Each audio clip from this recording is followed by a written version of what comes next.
Зохиолч Жанцанбөрвийн Амгаланбаатар. Хувь ёроол өгүүлэг.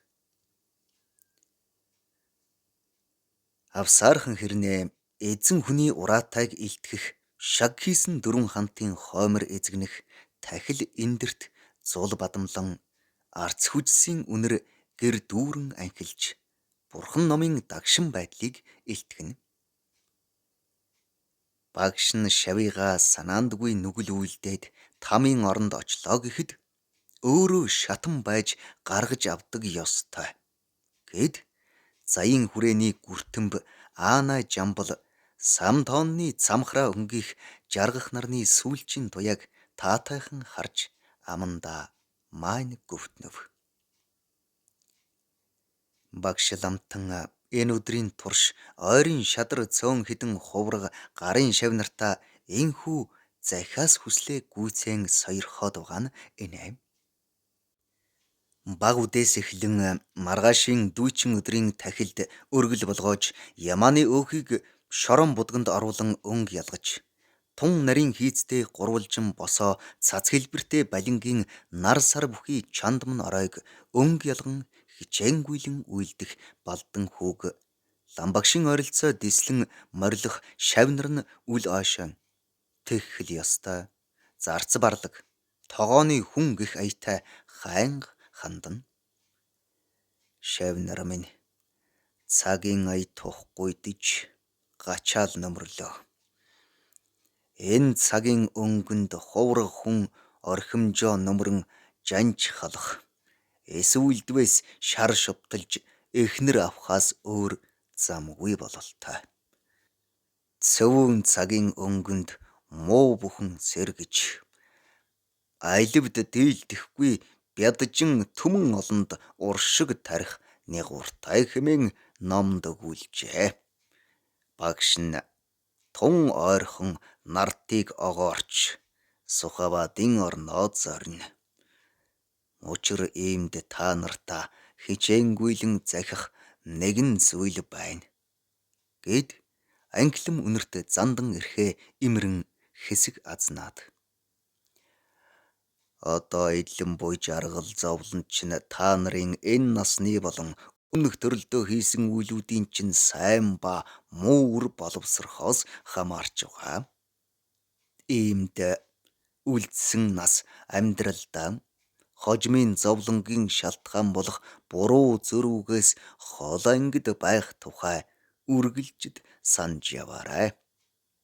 Шавнар минь энэ төрийн буулга хувраг бидэнд хүндхэн тусч байна.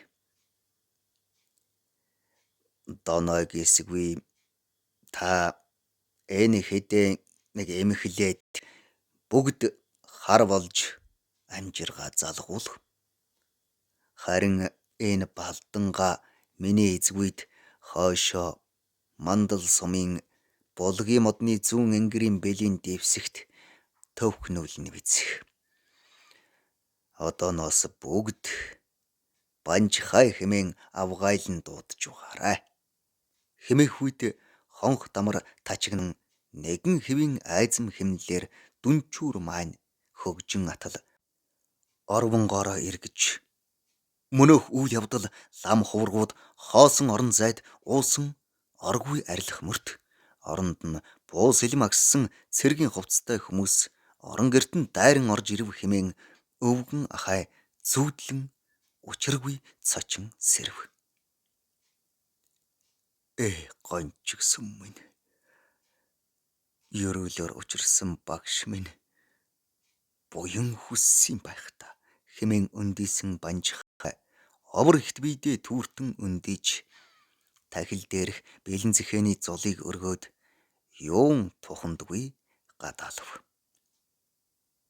Бүрэг гэгээтэй уралдан адууч чогчго шулганан эсгчхэн хар дарсан зүүдийг үргэн шүүдэр бууж чийг хангалсан зуны өглөө орчлон юмс энэ л хэвээр шүүгэх шиг сэтгэл цэргэн.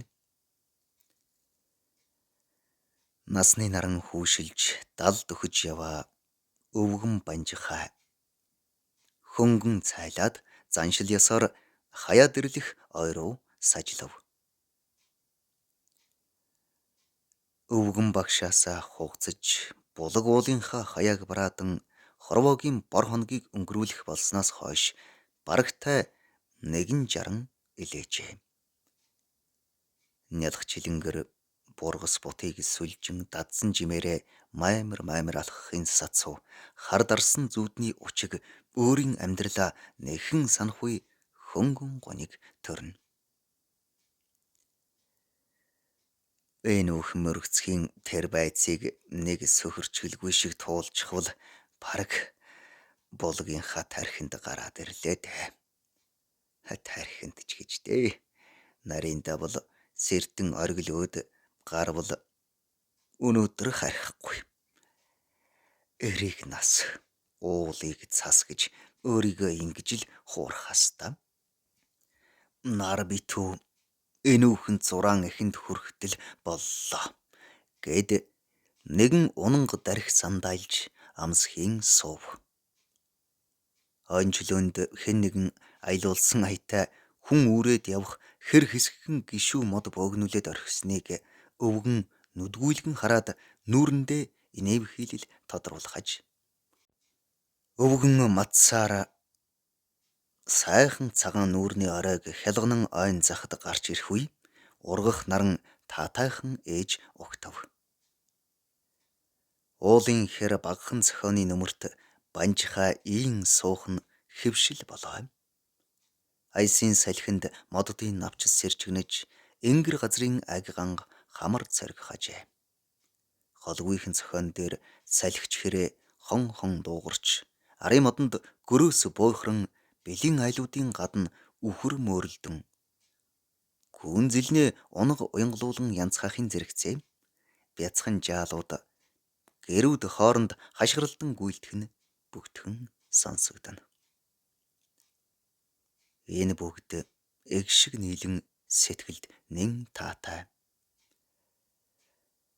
Эрдэм худаг төгс лам багштайгаа ойр дүт байж ном эрдмээс нь холдолж чадаагүй ч эгнэшгүй рид чанаас нь ирэх биш манд наалдсан л байх учиртай.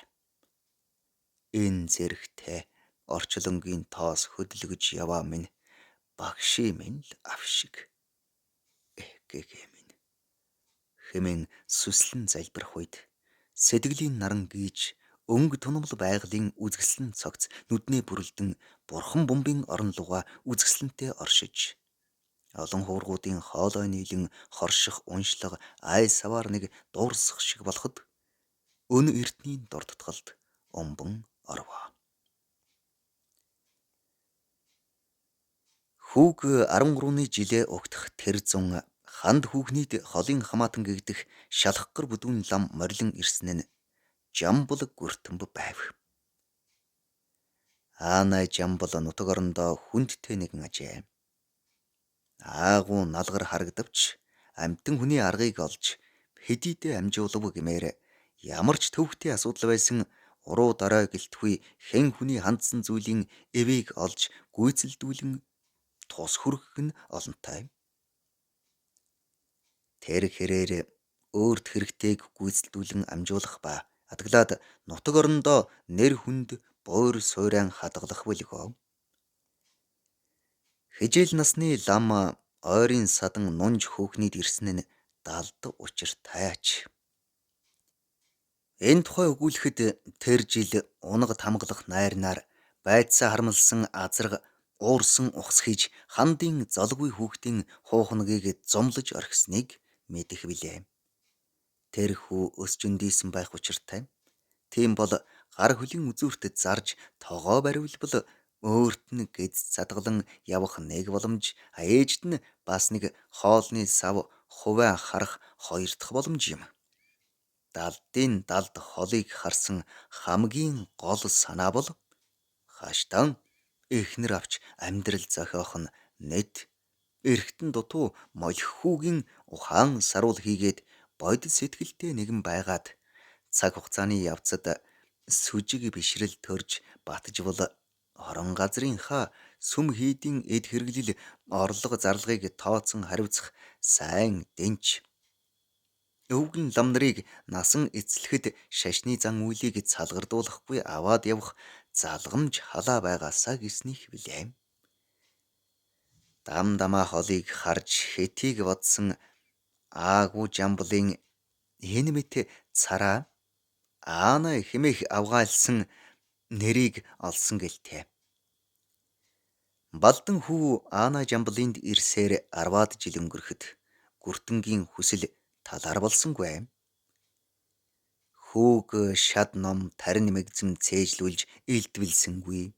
Бусад шав хуврагуудад Винайн ёс сургаал номлолыг хичээнгүйлэн зааж шалгалж хүлэг авч шүүсийн шахмарт Балдантай харин энгүүн харьцаж үе мэт хууч хөөрнө. Хоол хош өмсөх хувцас эдлэж зүүхийг зааж ярилцахаас гадна Ахмад настан хүүхэд багчуул сүсэгтэн олонтой хэрхэн харьцах зэрэг наазахын амжиргааны арга ухааныг өөрийн биеэр үлгэрлэн таниулна. Тэрч бүхэл 9 зоос шавтрах, төлөг хаях, чулуу татах зэргээр мэрэг тавьж хаяада хоёул шагалдсан авхаалж самбаагаан сорих нь үе чацуутнууд гэлтэй. Жамбал Гүртэмб шавтайгаан хийдийн гориломд хаасайгүй хизээ дуртай үедэн алхалж сүм дугны ур хийц учир жанцанг тоочин хэлэлцэж цагийн урт байгалийн аясад элэгдэн эвдэрч хохорсон байвал тэр даруй хичээнгүйлэн засч сэлбэн тордох нь албан мэт ажгуу. Хүүч аанда багшийн санааг тусхан элдв эсэд ярхаа хандан улам бүр хэрсүүжнэ. Өвгөн багш нь сүм хийдийн гориломд өөртөө тохиогдсон ажилтайч айл амтэн залбал төвгшөөлгүй очих мөрт Балданг албатай мэт дагуулж явна. Тэр хэрээр нутгийн олон банж хай хэмээн авгаалж хувилгаан чанартай хэмээн сэм хэлэлцэгч авгтаан бол Аана Жамблын далд явуулах гэж хэнч эс сэрдэнэ. Жасаа даллаг, хүний хойдох, найр хурим хаанч тэр гүрэм ном уншлага мэзмийг банжхай өвгөн багшаа түрэн цангинуулан унших нь хизээнийх гэлтэй. Ацаг зурж албадан цээжлүүлээгүй ч энэ хэр аанда аманд орж алдаа мадаггүй урсах болсон ажээ. Алдуул мал хайсан хүн ирж сураг тавбил Жамбал Гүртэмб тийшээ тийм чихтэй хэмээн өгүүлэхэд банжхай мөн л үнэн сэтгэлээсээ тийм шүү гэсэн янзтай толгой дохин сууна. Багшигаа анзаарч байх нэм. Гөрөөсний дөрвөн шагааг шившээд хаяхад морь буувал сэртэн тал руу дохих шиг. Санаад байгаач тэр чигээс сурсан хүн эрлээ олно. Хүүхэд өссөн айлд уран шууны үүр олоод тариндаад өгөхөд үр заяах нь гайхалтай. Хэл амны ба атааж өтөө хүүхэд чирвэцсэн үед засал бэгнэж хоёул суудал дээр ганхууланхан хоолой нийлүүлэн айл гэр бүхэл нутаг орон уул усныхаа лус савдгийг сэрээж баясхан уншлаг номон хөгжөөд гисэн.